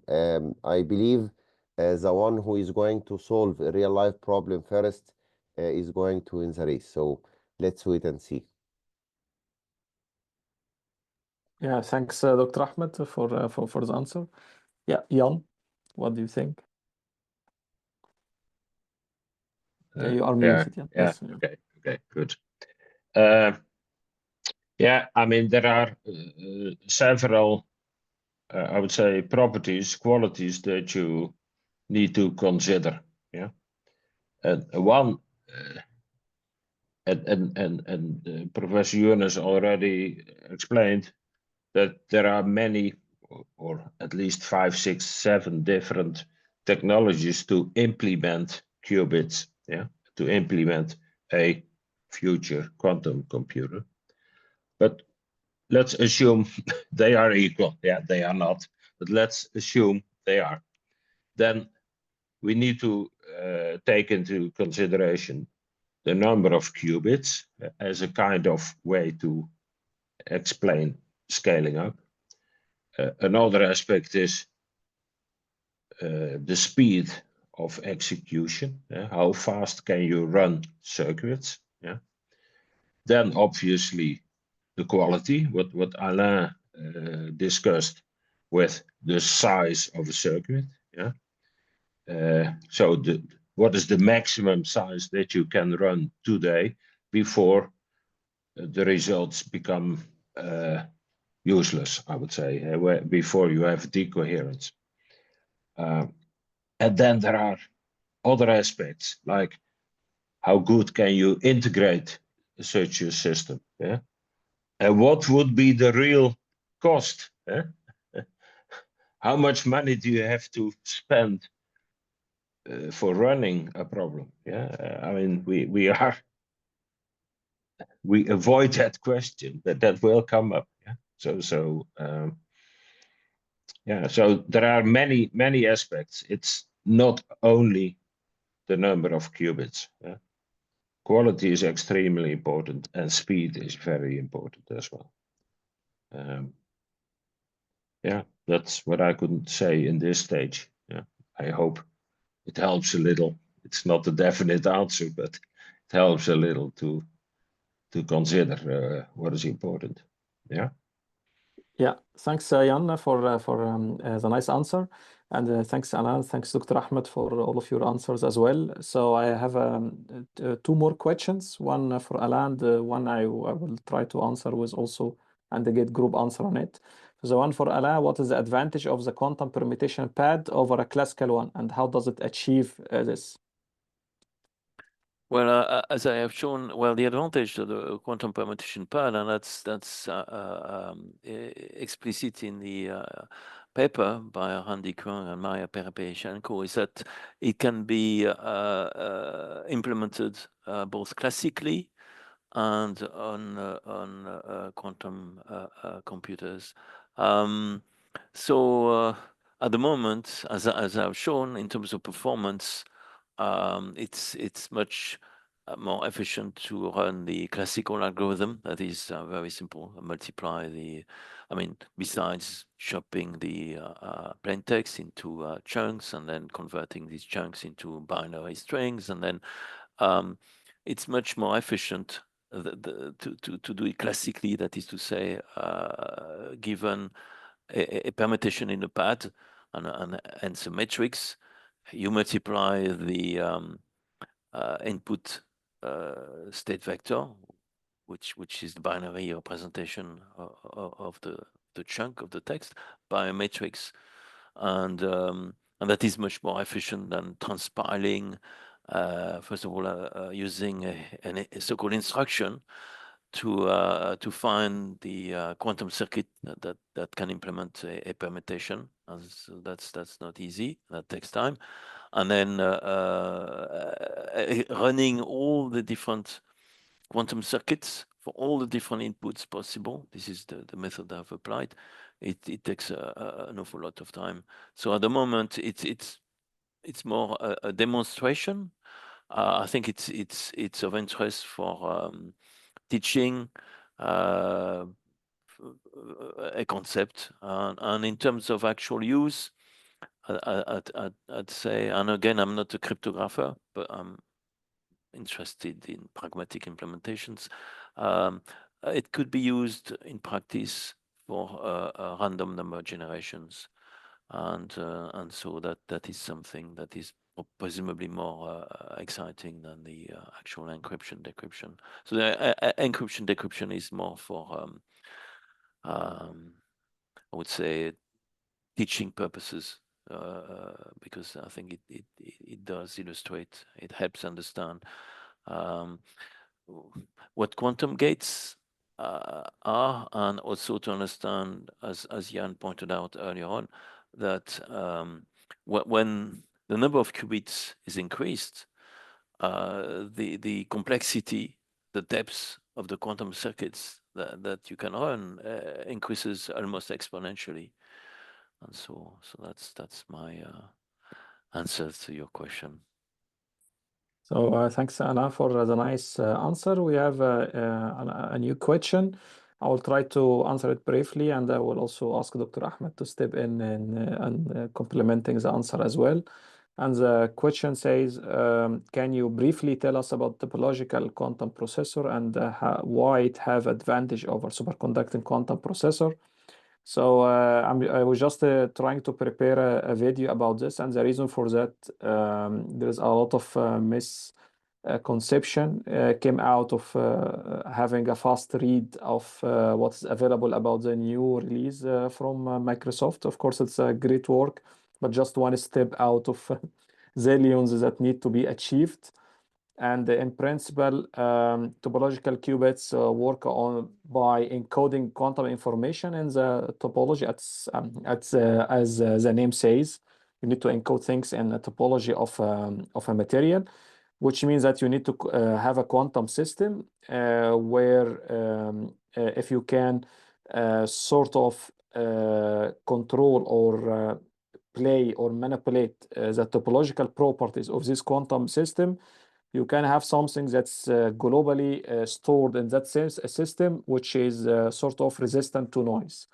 For example, if you have an electron that's going back and forth around the solenoid, then you can use this as a basis for like a topological qubit. And the reason for that, if you just to have this idea very clear, if you come to the idea of classical computing, you need to store classical information. You can have an old magnetic media, and then you manipulate the spins of certain atoms. And if you play with the spins, you can just store information and read them and store them as well. If a spin flip error happens, the collective magnetic field will just tell that spin to correct its position and back to the state that's required or that has been set by the rest of the atoms or the rest of molecules in that media.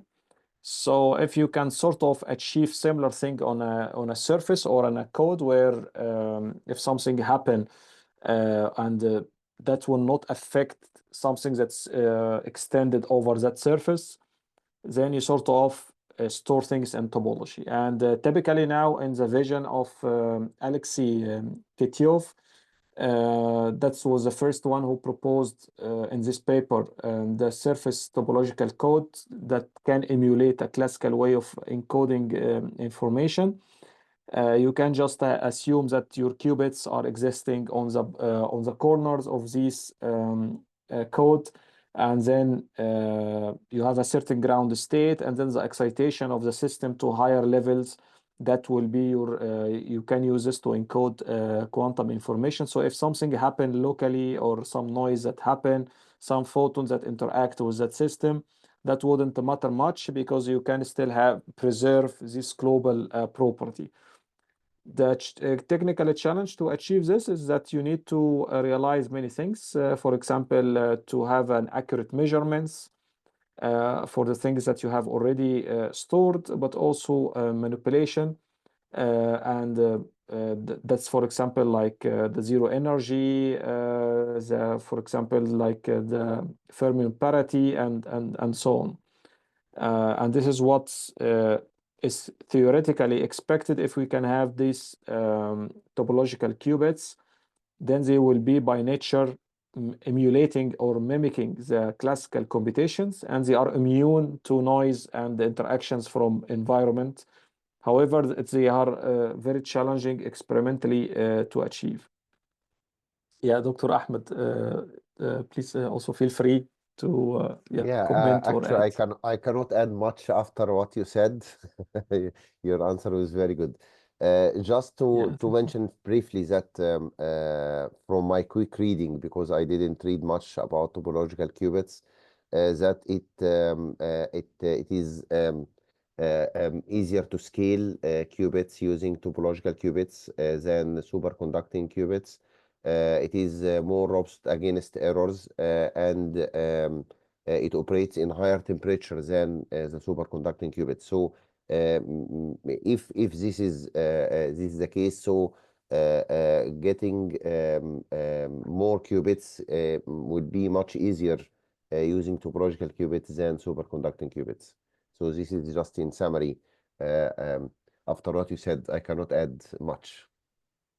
Yeah, thanks, Dr. Ahmed, for your also nice answer, and also in particular this point about the scalability and the temperature also, which might make it very good candidate indeed if it has been realized experimentally in full.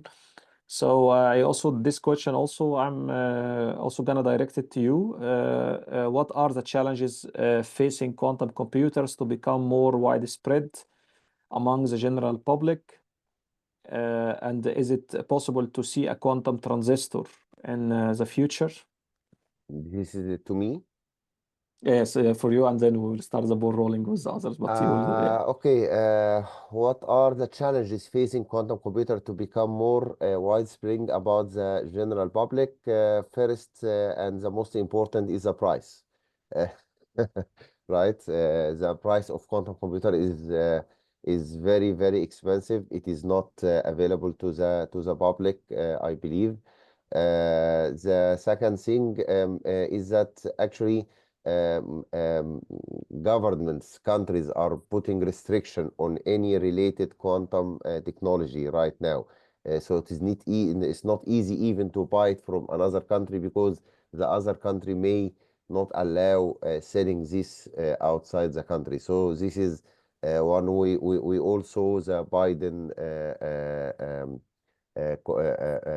points about this in the US. So this is one of the challenges and the most difficult one, I believe. I don't know much about quantum transistor, so I cannot comment about this part. Yeah, so okay, thanks, Dr. Ahmed, for your nice answer. Yeah, Alain, what do you think about this? So the good news is that on the cloud, the public can already access, and that is not new. That has been the case for a couple of years. For instance, IBM Quantum, and there is a free plan. So I think the free plan lets you have something like 10 minutes execution on some actual quantum hardware from IBM on the cloud. So it's IBM Quantum, and so it's available worldwide. There are a list of countries where it's restricted, but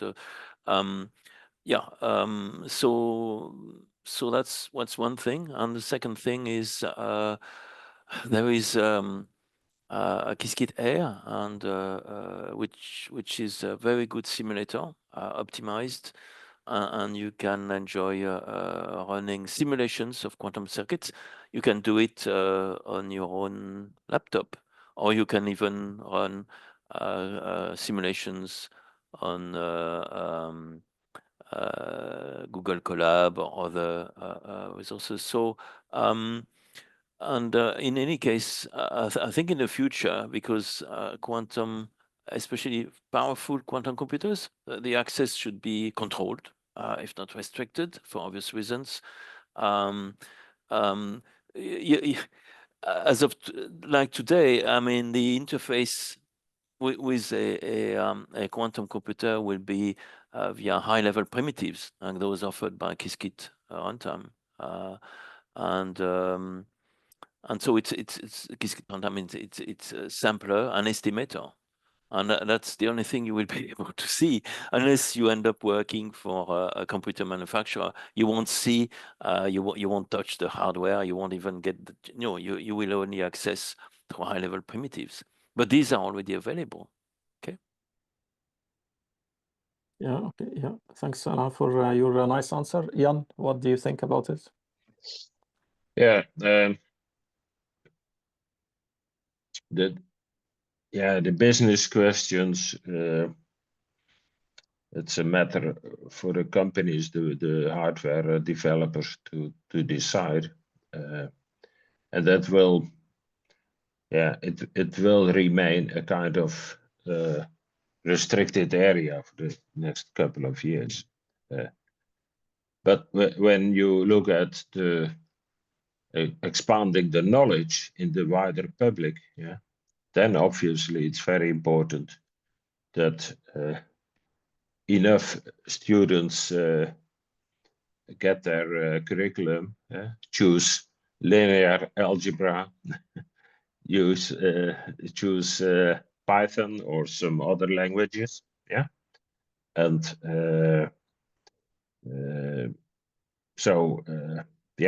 and that way you can learn, yeah, and participate in hackathons, participate in courses, perhaps organize your own activities with perhaps our support, depending on what you can do yourself and what we can help. And that's what is going to happen the next couple of years.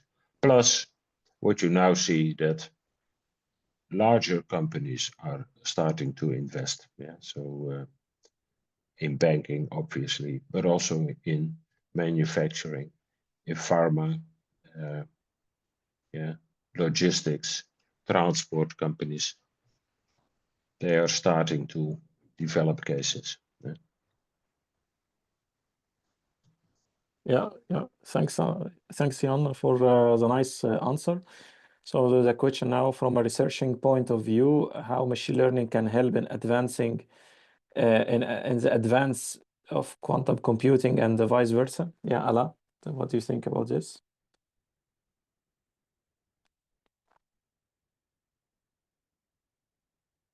Yeah, you are muted, Alain. Yeah. So very, very great question. There are several, it's a topic we have covered actually in recent presentations. So there are several vendors, among them IBM, also Continuum, and also Microsoft. They advocate that now, available now, we can have valuable applications that combine high-performance computing, supercomputers, quantum computing, and artificial intelligence. And for instance, Microsoft Azure have published a paper which is titled End-to-End Quantum Simulation of a Chemical System. And the idea is that classical high-performance computing, supercomputer, is used to find the candidate molecules that have the most need to be evaluated by quantum computation. So it helps focus then the quantum computation, which is made realistic. And then the output of this high-performance calculation feeds into AI application to best to define a classical AI model of the exponentially large quantum states. So the idea is that AI, and especially surrogate functions, that make it possible to extend the results achieved with a quantum computing by creating a model, a surrogate model that predicts accurately a given physical system, or in particular a molecule. So there is really synergy between the three, and this is what's currently available. And so that's my answer to your question. Yeah, great. Thanks, Alain, for the nice answer. A question for Dr. Ahmed. What is the future of quantum computing in Egypt, and how can Egypt achieve progress in this sector? This is a very hard question because it touched my heart, actually. Actually, as a research, quantum computing in Egypt is going very well from researchers' point of view, because if you check some topics, most of the topics actually in quantum computing, the production of Egypt is not very bad. Quantum algorithms as a topic, quantum circuits as a topic, amplitude amplification, quantum cryptography. Actually, in Africa, for example, we are in the top. We are the top country producing papers, and worldwide, most of the topics we are in the 15th to 20 in the order. So the research is not very bad. I know many people active in research in quantum computing. Maybe I know most of them, and they are doing very good work. What we are facing in Egypt is the industry, and we are working hard with it, and we get very good support. Actually, there is initiatives from the Ministry of Communication and Information Technology. There was a very big conference in the new capital last week, one week ago, actually, and they have very good plans to support introducing this technology in Egypt. So we hope a very good future for this. This is my answer. I hope it answered your question. Yeah, thanks, Dr. Ahmed, for the nice answer. And I think thanks to you, you highlight this. You have highlighted this point about the collaboration between industry also and academia, and there is still lack of industry because I get a feeling that most of the focus is on research only. But of course, as this is an ongoing field, and there is also a lot of companies are involved in this. So presumably involving companies is very helpful for also the research, but also the education, as Jan pointed out about availability of curriculum, and presumably maybe contributing to software and some of also the open source research as well. So thanks for that. So another question says, can we try Mathematica for quantum simulations? I didn't use it myself. I heard that it has been used, but like it's also open question for all of you. If someone tried Mathematica for quantum simulations, I assume quantum computing, yeah. This is what I see from the question, hopefully. Yeah, actually, you can use Mathematica, you can use MATLAB, you can use Maple. Most of these packages contain library for quantum simulation right now. Okay, that's great. Okay, so another question which we have already discussed, how they can reach out to Dr. Ahmed about the research and internships and how they can join your group. So do you have an email or a website where they can sure. apply for? I can write my email on the chat, but actually I send my chat. Yeah, actually, you can share my email with everyone, so no problem about this. Okay, that's great, and I will do that. Okay, so no more questions. Thank you very much, Dr. Ahmed, Alain, and Jan, for all of these nice presentations and fruitful discussions.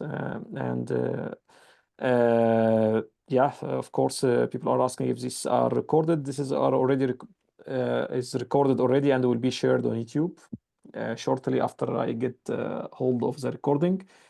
So thank you very much for this, and also thanks for Youssef Eldakar for contributing, and also the organization, and also Bibliotheca Alexandria for the organization of this monthly series and make it happen.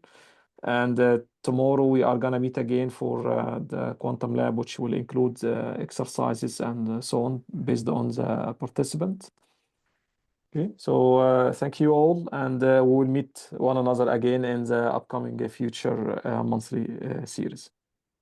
Thank you, Dr. Okay. Taha, and everyone, Okay. and looking forward to our next edition and to the Quantum Lab tomorrow. Thank you. Thank you. Okay, And, thank you good very luck much. tomorrow, Thanks. and thanks for all the contribution and the listeners Thanks, and the Jan. questions. Okay, bye bye. Thank you. Yeah, thanks, Bye. Jan. Bye-bye.